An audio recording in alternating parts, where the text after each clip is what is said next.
Domestic and family violence is not just a private or a personal issue, it is a workplace issue. It's a workplace issue because it has a significant impact on a person's private life, but also on their workplace life.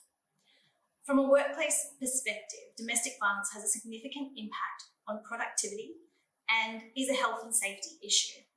From a productivity perspective, an employee who's experiencing domestic and family violence may take unplanned leave, arrive early or be more likely to have to leave late, and they can also be less effective in their role as they might be distracted or anxious about the things that are happening at home.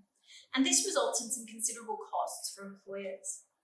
From a safety perspective, domestic and family violence is a serious workplace health and safety issue if the perpetrator stalks or harasses or interferes with the person whilst they're at work. And in that respect, in 2011, the Australian Bureau of Statistics found that 1 in 5 people who are experiencing domestic violence reported that it spilled over into the workplace. So making it very much a workplace issue.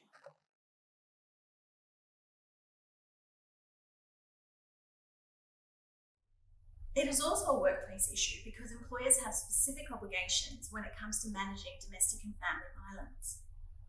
In relation to workplace health and safety specifically, domestic and family violence has become even more prevalent and prominent as a workplace issue during the COVID-19 pandemic. And early studies have indicated that the increase in working from home has created an increase in the prevalence of domestic and family violence. Now, for employers who have their employees working from home, this means that the home becomes the employee's workplace from the perspective of workplace health and safety obligations. So therefore, the employer has a duty to ensure the safety of that home workplace, which includes taking reasonably practical steps to protect an employee from domestic and family violence. It's important to realise that employers could also face workers' compensation claims if an employee is injured whilst working from home, even when that injury arises from domestic and family violence. And earlier this year, the New South Wales Court of Appeal found that the family of a worker who had been killed whilst working from home by her partner, the family was entitled to compensation because that death occurred whilst the employee was working from home and therefore during the course of their employment. So I'm sure you'll agree, this is not just a personal issue, it has a significant impact on the workplace as well.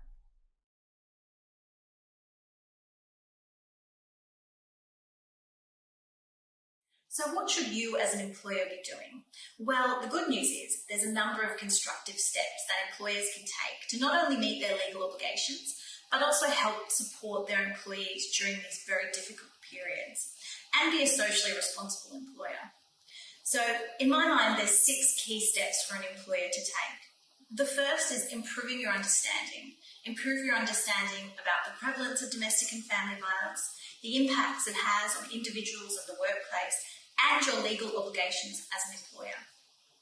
The second step is to start a conversation in the workplace about the prevalence of domestic and family violence in order to raise awareness on the topic. Talking about it helps destigmatise it, educating staff that it's not just a personal issue, but it is a workplace issue as well, and making it clear to employees that if they disclose experiencing domestic and family violence, they will be supported and won't suffer adverse consequences in the workplace. They're all really important things to be talking about with your staff. The third thing is to establish clear policies and procedures to help support the victims of domestic and family violence. That's policies and procedures about flexible working arrangements, leave entitlements, and pulling together materials about internal and external support options. Not only is it important, though, to have these policies and procedures, you need to make sure that they've been really clearly communicated to staff and that they're aware of them.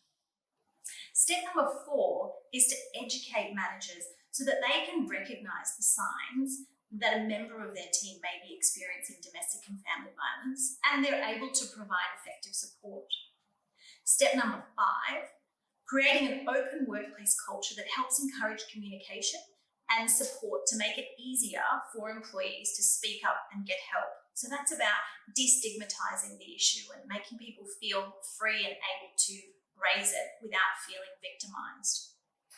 And then step number 6, Regularly review these policies and procedures and supports and provide regular training to staff on domestic and family violence.